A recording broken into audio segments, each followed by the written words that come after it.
discuss about liver function test, which is very important. So to understand the liver function test, first we should understand the functions of liver. So what are the functions of liver? We will see one by one. The most important function of liver is synthetic function. Synthetic function. So liver is involved in synthesis of plasma proteins, synthesis of albumin, synthesis of triglycerides, synthesis of lipoproteins. So these plasma proteins, albumin, triglycerides, lipoproteins are synthesized by the liver. So these are the synthetic functions. So based on this synthetic function of the liver, we will do certain tests that is included in the liver profile also. Okay, so that we will see later on. So you just remember the functions, most important functions of the liver we are going to discuss now. Out of that, most important function is synthetic function. First and foremost function of the liver is synthetic function. So liver is involved in the synthesis of plasma proteins, triglycerides, lipoproteins, albumin. So the estimation of these plasma proteins or albumin or triglycerides or lipoproteins will give an idea about the synthetic functions of the liver. Synthetic functions of the liver. Now metabolic functions. So liver is involved in various metabolisms. You know, when we are studying the metabolisms in previous classes, we have seen the site of occurrence and subcellular site of occurrence. So let's say if I say urea cycle is operating in the liver, and out of this urea cycle certain enzymes are present in the cytoplasm and certain enzymes are present in the mitochondria. Likewise we have discussed. So liver is involved with variety of metabolic functions. Similarly, it is associated with the glucose metabolism, associated with the Krebs cycle. So liver is a very important organ which is dealing with all metabolisms, which is dealing with the major metabolisms. So metabolic functions of the liver is also very important. So it is involved in variety of metabolisms.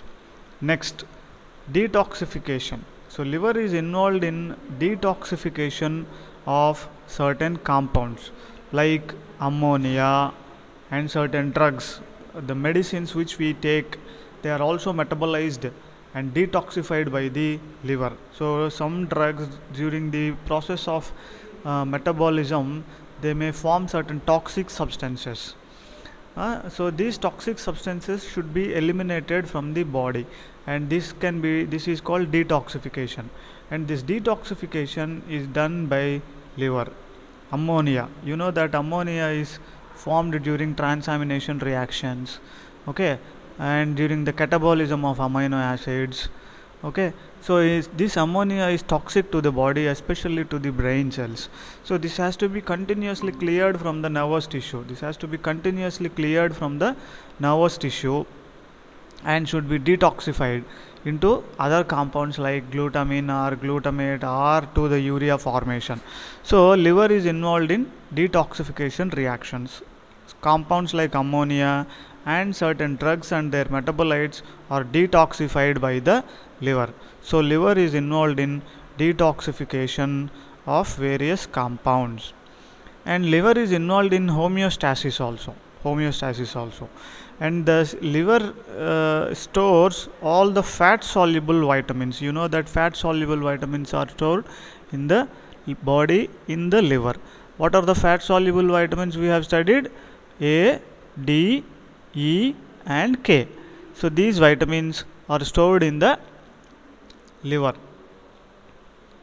and vitamin B12 is also stored in the liver to some extent. So these are the important functions of the liver. So let us see what are the applications of these liver functions, which we can use for the identification of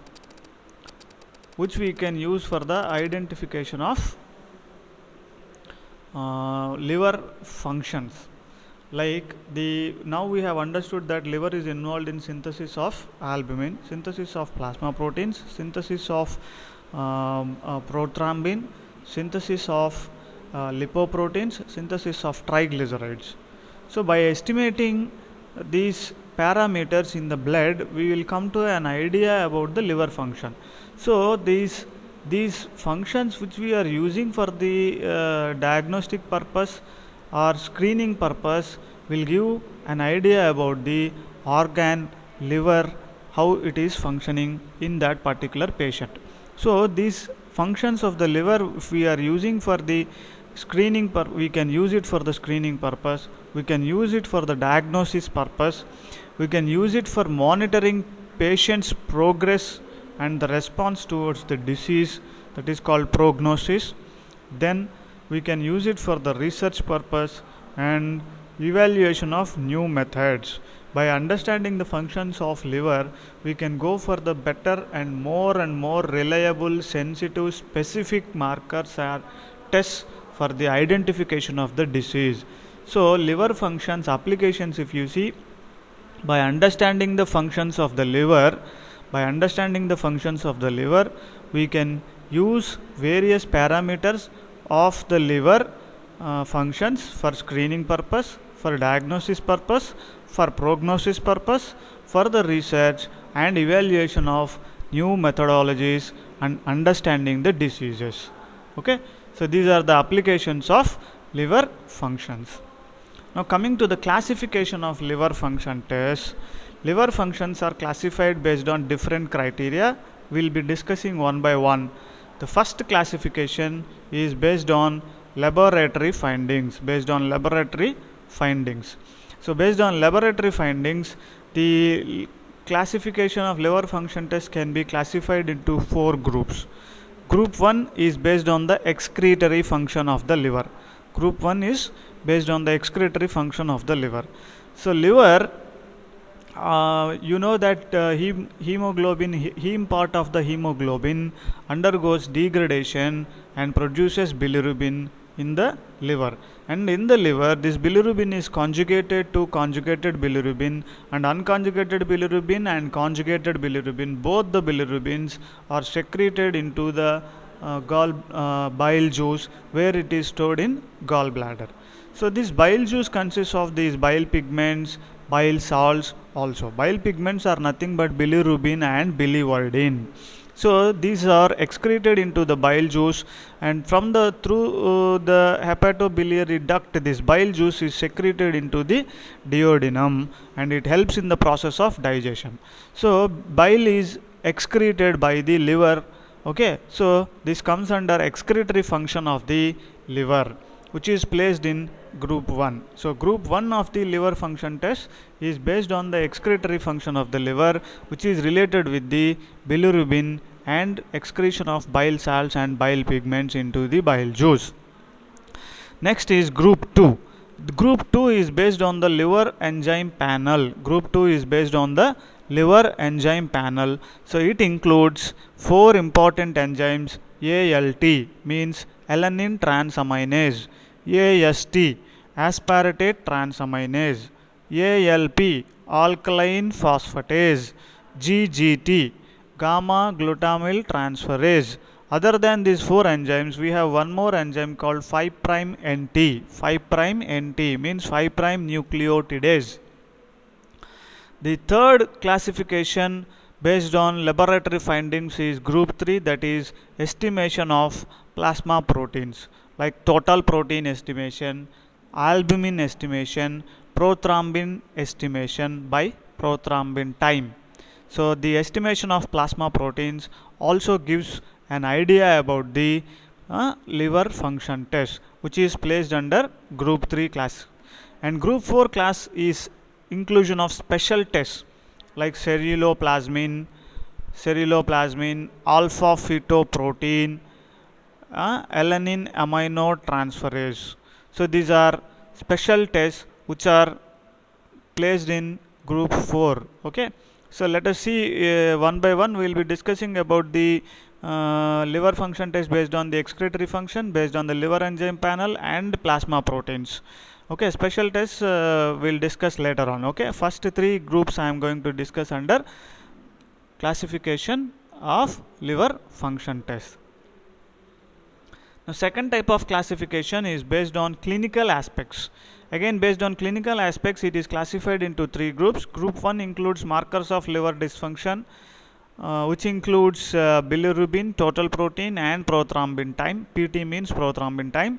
Group 2 is markers of hepatocellular injury, which includes the estimation of enzymes like ALT, AST, and group 3 is markers of cholestasis, which includes the estimation of alkaline phosphatase and gamma glutamyl transferase.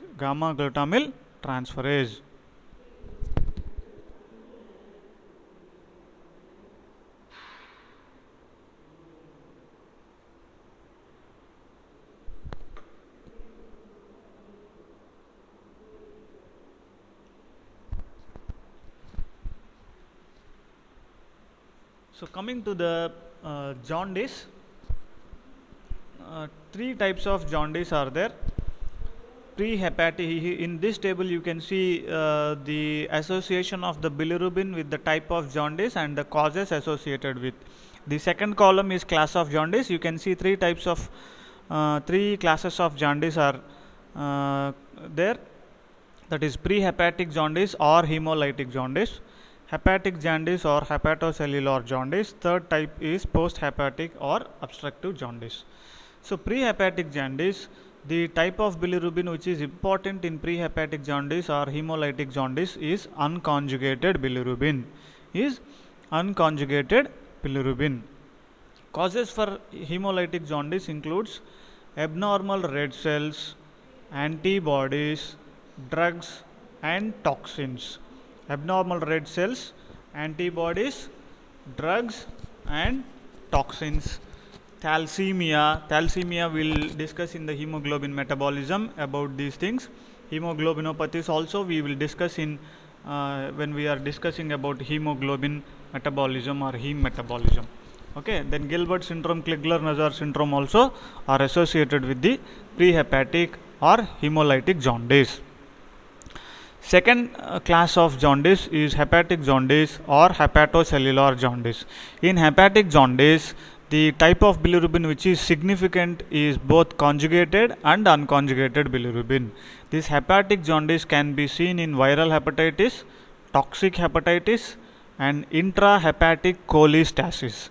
Means any stone formation inside the liver cells can cause intrahepatic cholestasis. Viral hepatitis includes hepatitis A, B, C infection.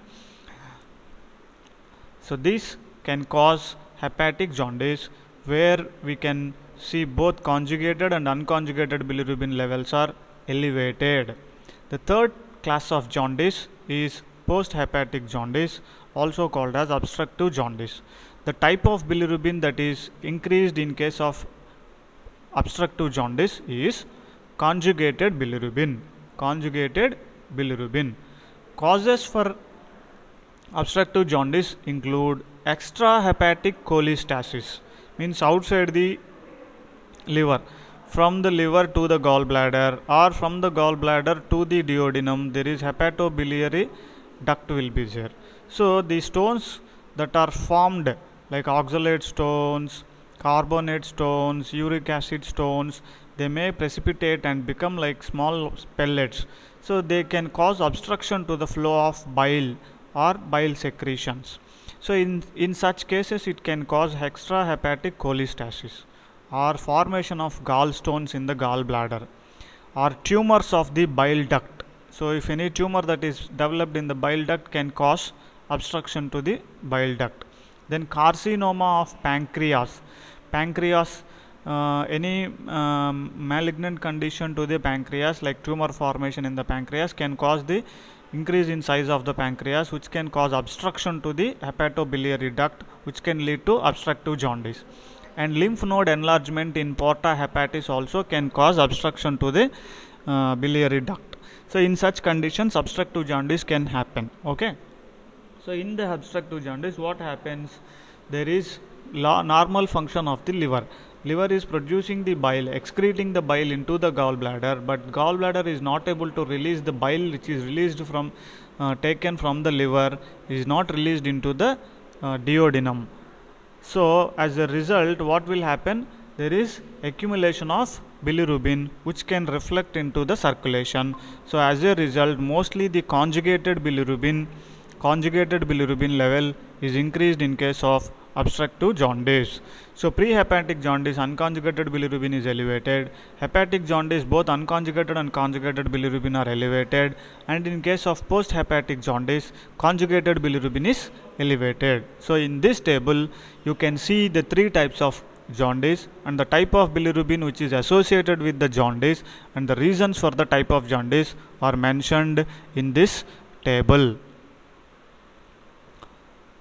Now coming to the markers of hepatic dysfunction, bilirubin is commonly used for the identification of jaundice, okay, which is a excretory function of the liver.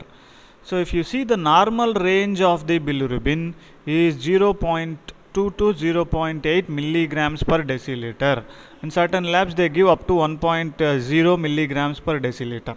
So it depends on the type of kit you are using, and the normal range varies from the type of the kit and type of the method you are using, but it is 0.2 to 0.8 milligrams per deciliter is total bilirubin concentration in the serum. This is the normal range of total bilirubin. Unconjugated bilirubin ranges about 0.2 to 0.7 milligrams per deciliter, means almost 80 to 85% of the total bilirubin is unconjugated bilirubin. Conjugated bilirubin concentration is about 0.1 to 0.4 milligrams per deciliter. Okay, so conjugated bilirubin, unconjugated bilirubin, and total bilirubin. So total bilirubin 0.2 to 1.0 milligrams per deciliter, unconjugated 0.2 to 0.7 milligrams per deciliter. Then conjugated bilirubin is 0.1 to 0.4 milligrams per deciliter. Now jaundice is a condition where increased total bilirubin is observed.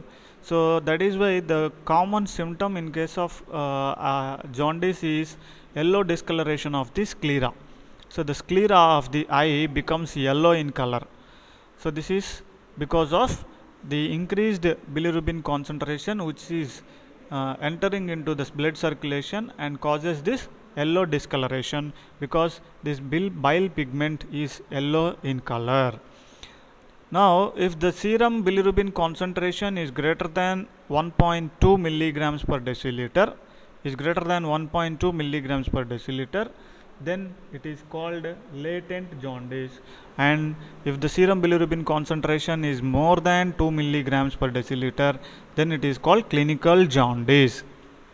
So latent jaundice is more than 1.2 milligrams per deciliter, and bilirubin concentration is more than 2 milligrams per deciliter, then it is called clinical jaundice. Now to identify the bilirubin, we have a test called Vandenberg reaction. If you see the principle of this Vandenberg reaction, the Vandenberg reagent includes the diazotized sulfonilic acid in HCl and sodium nitrite. So Vandenberg reagent is nothing but diazotized sulfonilic acid in HCl along with sodium nitrate. This is called Vandenberg reagent. So this Vandenberg reagent react with bilirubin to form violet or purple colored azobilirubin. So this is the principle of the Vandenberg reaction. So Vandenberg reagent is diazotized sulfonilic acid in hydrochloric acid along with sodium nitrite. So this Vandenberg reagent, when you add to the sample which contains bilirubin, or serum sample it contains bilirubin, so it reacts with the conjugated bilirubin and gives a violet color or purple colored azobilirubin. So this is principle of Vandenberg reaction. So based on this Vandenberg reaction, we have three types of reactions possible with bilirubin that is present in the serum sample. Direct positive. In direct positive, conjugated bilirubin gives color immediately on mixing with the Vandenberg reagent. So when you take Vandenberg reagent and add it to the serum sample, mix it, and if you get the color immediately upon mixing with the reagent, it indicates the presence of conjugated bilirubin. So conjugated bilirubin is increased in which condition? In case of post-hepatic jaundice or obstructive jaundice. So if the color develops immediately upon mixing with the Vandenberg reagent, then it is called direct positive reaction, and this indicates the presence of conjugated bilirubin. So high concentrations of conjugated bilirubin is observed in case of obstructive jaundice. Then second type of Vandenberg reaction is indirect positive. So in indirect positive reaction, when you add this Vandenberg reagent to the sample, serum sample, and mix it, you don't get the color. But when you add alcohol like methanol to the sample, then and you mix it, then you will see the color, means it is unconjugated bilirubin. Since the color is not developed immediately after the addition of the reagent and sample, it is called indirect positive. Color is developed because after the addition of alcohol. This is called indirect positive. In indirect positive, the type of bilirubin is unconjugated bilirubin. You know that conjugated bilirubin is water soluble, whereas unconjugated bilirubin is water insoluble. This unconjugated bilirubin, when you add alcohol, dissolves in alcohol and can react with the Vandenberg reagent, and color develops only after the addition of alcohol. So this is called indirect positive because of the presence of unconjugated bilirubin. So unconjugated bilirubin is increased in case of hepatic jaundice, in case of hemolytic jaundice or prehepatic jaundice. In case of prehepatic jaundice or hemolytic jaundice, we see high concentrations of unconjugated bilirubin. So this type of reaction is called indirect positive. The third type of Vandenberg reaction is biphasic reaction. So in biphasic reaction, what happens? When you add Vandenberg reagent and sample, you mix it, you will get the color. Violet color or purple color is observed immediately. But after the addition of alcohol, again the color is intensified, means it contains both conjugated bilirubin and unconjugated bilirubin. So this type of reaction is called biphasic reaction. So what happens in biphasic reaction? When you add the sample with the reagent, you will see the color immediately, and by the addition of alcohol and after mixing with the alcohol, the color of the final color is intensified. Then it is called biphasic reaction because the sample contains both conjugated and unconjugated bilirubin. So both conjugated and unconjugated bilirubin levels are increased in case of hepatic jaundice or hepatocellular jaundice. So this is how Vandenberg reaction helps us to identify what type of bilirubin is present in the sample and what type of jaundice it could be, can be identified by Vandenberg reaction. So many thanks we should tell to this Vandenberg who has developed this reaction, right? So based on the Vandenberg reagent identification, this reaction can be classified into three types: direct positive, indirect positive, biphasic reaction. Direct positive indicates the presence of conjugated bilirubin observed in obstructive jaundice. Indirect positive indicates the presence of unconjugated bilirubin, which is mainly seen in case of prehepatic jaundice. Biphasic reaction indicates the presence of both conjugated and unconjugated bilirubins, which is seen in case of hepatocellular jaundice. Next important test in identification of jaundice and liver functions test is the identification of urinary bilirubin or urobilinogen. So this urinary bilirubin, if you see the conjugated bilirubin, I said it is water soluble. Conjugated bilirubin is water soluble. This water soluble conjugated bilirubin can be excreted in urine. Because it is water soluble, it can get excreted. Because unconjugated bilirubin is water insoluble, it cannot be excreted in urine. So in case of obstructive jaundice or hepatic jaundice, conjugated bilirubin level is increased. So in such conditions only the bilirubin is excreted in urine. So in case of obstructive jaundice and hepatocellular jaundice, urinary bilirubin concentration is high. And in obstructive jaundice, urinary bilirubin is positive. This is called choleric jaundice. So because there is obstruction, the bile is not excreted into the duodenum, so there is no proper digestion of fats. Because of the lack of this bile excretion into the duodenum. So what happens? This bilirubin is excreted in urine. This is called as choleric jaundice. And unconjugated bilirubin is not soluble, so it is not excreted in urine. And in case of hemolytic jaundice, there is high elevation in unconjugated bilirubin, so there is no excretion of bilirubin in urine. This type of sample is called as jaundice is called as acholeric jaundice. Then urinary urobilinogen. In obstruction phase of jaundice, bilirubin does not reach the intestine because there is obstruction. So in such cases what happens? There is increase in urine hemolytic increase in urinary urobilinogen in case of hemolytic jaundice. So in obstruction phase what happens?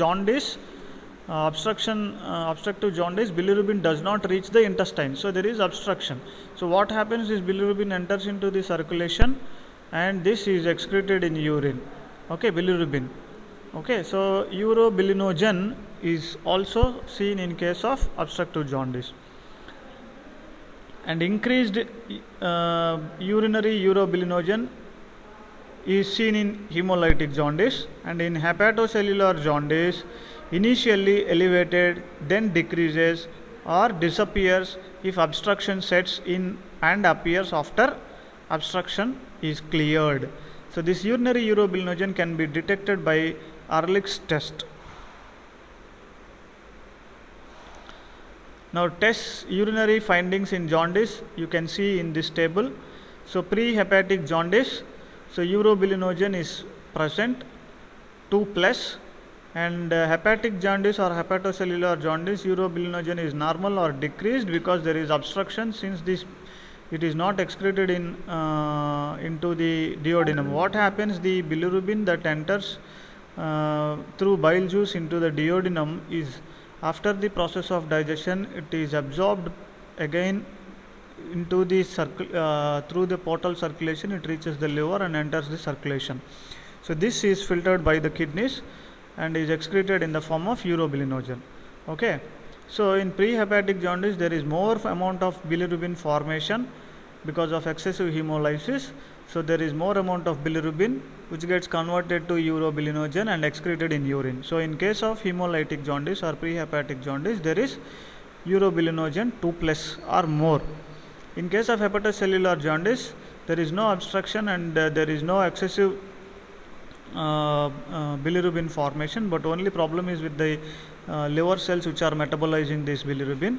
So bilirubin in case of hepatic jaundice, urobilinogen concentration may be normal or may be decreased also. In case of obstructive jaundice, urobilinogen is not present because there is obstruction, it does not reaches the intestine, so it does not get reabsorbed into the portal circulation. So there will be no or little amount of formation of urobilinogen which could not be detected. So sometimes you can get negative in case of obstructive jaundice. About urobilinogen, this is about urobilinogen. So this table you can see the laboratory results in normal patients and patients with 3 different causes of jaundice. So the type of jaundice is mentioned in the first column, and the bilirubin type, range of the normal range of the bilirubin, urobilinogen and bilirubin and fecal urobilinogen concentrations were mentioned here. So if you see normal, the direct bilirubin is 0.1 to 0.4 and indirect 0.2 to 0.7 milligrams per deciliter. Then urinobilinogen is will be present urobilinogen in less quantities, and urine bilirubin is absent. Fecal urobilinogen is high concentration. So in case of pre-hepatic jaundice, increased concentration of unconjugated bilirubin and increased urobilinogen is observed. Urine bilirubin is absent and fecal urobilinogen is also increased in case of pre-hepatic jaundice. In case of hepatocellular jaundice, there is increase in both conjugated and unconjugated bilirubin, and decreased if micro-obstruction is present in case of urobilinogen, and urinary bilirubin is present and the fecal urobilinogen is absent. And obstructive jaundice, if you see, there is increase in concentration of conjugated bilirubin, so urine urobilinogen is absent, urine bilirubin will be present, and fecal urobilinogen may be absent or